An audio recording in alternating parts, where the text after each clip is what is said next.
of which were unfortunately muffled. I was unable to decipher the conversation. My head was leaned close against the smooth wooden door, with my eyes closed, in hopes that it would temporarily heighten my sense of hearing. "She's working the late shift again, huh?" Rick asked me, startling me out of my attempted eavesdropping. Defeated, I sighed. "Yes, looks that way. Guess I'll have to catch up to her at home." "Well, it was good seeing you," he said, and headed toward the firm's entrance. "Hey, Rick," I took hurried steps to catch up to him, and we exited together. "Did you have a good time last night?" "Last night?" He didn't seem to know what I was talking about. "Yeah, Melanie said she and some of the guys tried out a new place on Ashland."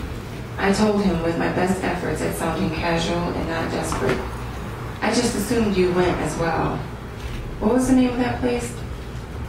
We stood face to face outside the elevator, and I felt nervous tears well in my eyes as Rick stood with a questionable expression on his face. "Oh, my wife and I had Lamaze class yesterday evening," he told me. "I left the office early. They went out without me, huh? Wait till I get my hands on Mike. I know it was his idea," he laughed. One of the 10 pounds on my shoulders lifted. I tried to laugh with Rick. "I'm sure they didn't do it on purpose," I replied as we got into the elevator. We rolled quietly until I reached the lobby level. "See you another time." I hopped out. "Sure, Giovanna," Rick said just before the doors closed, and he continued down to the parking garage. "Back so soon?" Mr. Riley asked curiously when I returned to the security station. "Yes, unfortunately Melanie's extra busy tonight. She's a hard worker. Good woman she is." I didn't respond. When I documented my departure time on the security log, 7:42 p.m., my eyes browsed the other entries on the list. My heart sank when I saw her name.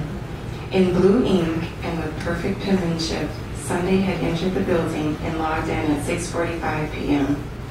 An hour later, she remained behind closed doors with my girlfriend. "Are you all right, Mr. Bonner?" Mr. Riley asked tenderly. "I'm fine, thanks," I answered. "See you next time." I turned around, left the building, and for the second time in my life, sat in my car and waited to see if I could catch my girlfriend cheating on me. I hated the unexpected and sudden metamorphosis I was undergoing. In just a couple of weeks, I was transforming from a settled and assured partner in a monogamous relationship to a threatened and suspecting woman acting spastically out of my usual character. While I sat in the car, I took time to review just what had me so apprehensive. I recalled the evening after Melanie's first meeting with Sunday and how quiet and closed-mouthed she had been regarding their initial interaction. At the time, I hadn't considered it abnormal. After their online friendship and Melanie's agitated demeanor whenever Sunday came up in conversation, I became concerned. Now, after Melanie's blatant disregard for my presence in order to tend to Sunday, I was beyond unnerved about the situation. For 25 minutes, I sat in my car and watched the building for Sunday's departure. Impatiently, I tapped my fingers against the steering wheel, the console, against my thigh.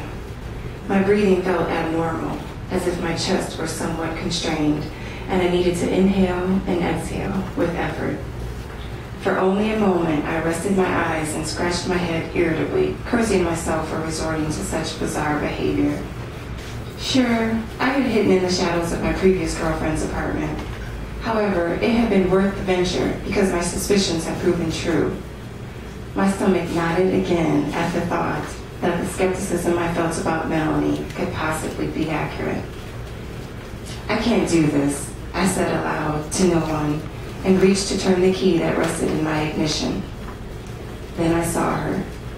She strolled out of the building confidently, almost slyly, with a fixed half-smirk on her lips as she walked toward the curb. She stood across the street, dressed in a fitted black dress that curved snugly against her frame. Her heels, at least 4 inches high, accentuated her height. From a distance, she appeared nearly 6 feet tall. Those gray eyes darted left, then right, then left again, while she determined the best moment to cross the street through cruising traffic. My body stiffened when cars stood still at the stoplight, and she weaved between them and headed in the direction in which I was parked. I lowered myself into my seat, panicked by her approach, and pissed at myself for putting myself once again in this position. I could have gone home, waited for Melanie, and addressed my concerns when she arrived. Instead, I sat in my car and attempted to blend in with the leather interior while the woman who jeopardized my relationship walked directly toward me. Sunday held her head high as she sauntered across the street. In front of my car, she paused and reached in the designer purse that rested in the bend of her arm. She retrieved her keys before she took her final step onto the curb. I could see that the grin on her face had not diminished, and as brief as the moment was, it appeared obvious that the purse gesture in front of my car was intentional, like she knew I would be waiting and gave me just what I wanted, a close-up look at her. Her pace slowed once she was upon the sidewalk, again, as if she were purposely allowing me the moment to take in her presence. Her feet crossed, one in front of the other, runway style, as she walked toward the entrance to the parking garage beside me. My eyes focused on her walk, which was graceful in an eerie manner, sneaky like a tiger would advance toward its prey. Her bare legs were strong, similar to Melanie's taut, running legs, though what caught my eye was a fierce scar on the side of her left thigh that peeked from underneath her dress. It was a raised line, a couple of shades darker than her skin. When Sunday reached the garage, she smoothed her dress over the scar before she grabbed hold of the door handle. She stood for a moment, and through the reflection of the glass door, I felt her gray eyes peer in my direction. "I see you," they said, or so I thought they whispered to me. Sunday held her pose a few more seconds, then opened the door and disappeared into the garage. Was she really taunting me the way it seemed that she was? Or was I beginning to create in my mind an imaginary series of events that appeared to target my emotional reasoning? Had Melanie told her it was me at the office door? Did Sunday know about me?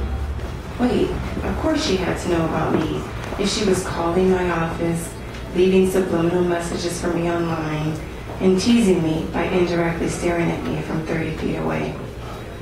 Still, I had no proof that the aforementioned were true. I vowed to find out and prayed my logic and common sense would not desert me in the meantime.